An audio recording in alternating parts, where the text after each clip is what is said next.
United States President Joe Biden will pay a solidarity visit to Israel on Wednesday following the Hamas attacks. Iran has warned of possible preemptive action against Israel in the coming hours. And as Tel Aviv gears up for a ground offensive on the Gaza Strip, Hamas says they are ready, and it does not scare them. US President Joe Biden will visit Israel for talks with Prime Minister Benjamin Netanyahu and to make clear that Tel Aviv has the right to defend itself. From Israel, Biden will travel to Amman for talks with Palestinian leader Mahmoud Abbas, Egyptian President Abdel Fattah al-Sisi and Jordanian King Abdullah II. Announcing Biden's Israel visit, US Secretary of State said Tel Aviv and Washington had agreed to develop a plan for aid to Gaza. On Wednesday, President Biden will visit Israel. He's coming here at a critical moment for Israel, for the region, and for the world. And he's coming here to do the following. First, the President will reaffirm the United States' solidarity with Israel and our ironclad commitment to its security. President Biden will again make clear, as he's done unequivocally since Hamas's slaughter of more than 1,400 people, including at least 30 Americans, that Israel has the right and indeed the duty to defend its people from Hamas and other terrorists and to prevent future attacks. The President will hear from Israel what it needs to defend its people as we continue to work with Congress to meet those needs.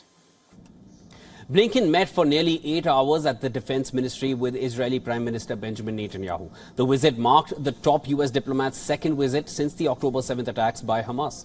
Previous conflicts between Hamas and Israel have ended through mediation by powers with a keen interest in the West Asian peace. The casualties on both sides, Hamas killing hundreds as well as taking hostages, and Israel hitting back with deadly force, complicate any mediation plans here.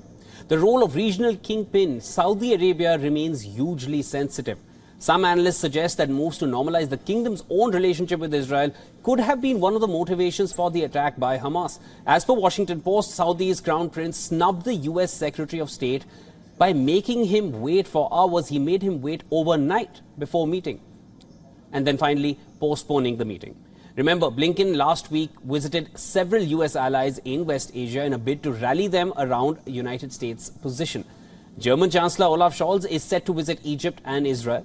Egypt has a peace treaty with Israel and borders the Gaza Strip, a Hamas stronghold.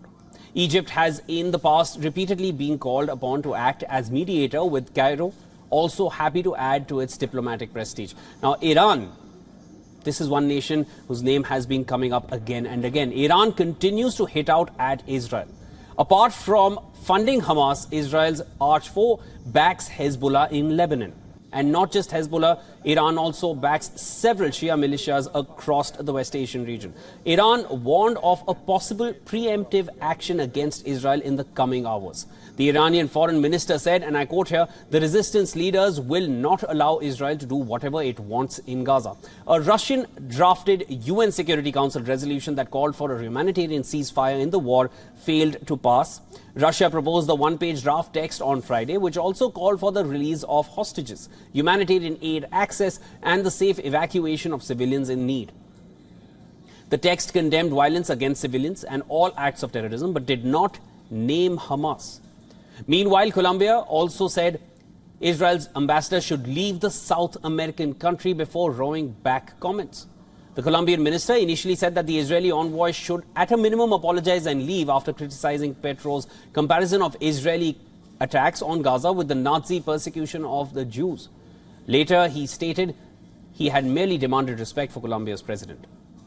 Now, the Colombian foreign minister said, and I quote here, "I have not said that the Israeli ambassador is expelled."